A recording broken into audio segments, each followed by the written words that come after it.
Ayan no, mga ka-viewers, tapos na po siya no, ito.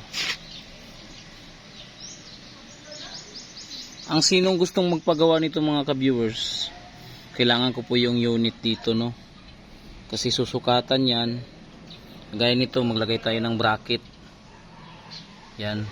Kasi sa original walang bracket to, kailangan po maglagay ng bracket dito o yung lagyan ng bolt niya para kung sakali na alisin yung makina pagdating ng panahon na i-overhaul, maalis po itong mismong kwan niya, ito bracket niya at makamalis to. Kasi kapag i-diretso natin yan dyan, hindi yan ma-removable, ay hindi po maalis yung kwan niya, no? Yung makina niya. So ayan o, lalo na sa mga tricycle, mahirap talaga yung gawin.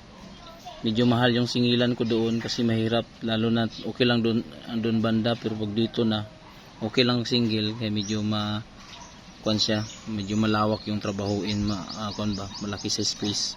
Dito masyadong mahirap kasi mga ka-viewers. Itong motor kasi mga ka-viewers, style type ito eh.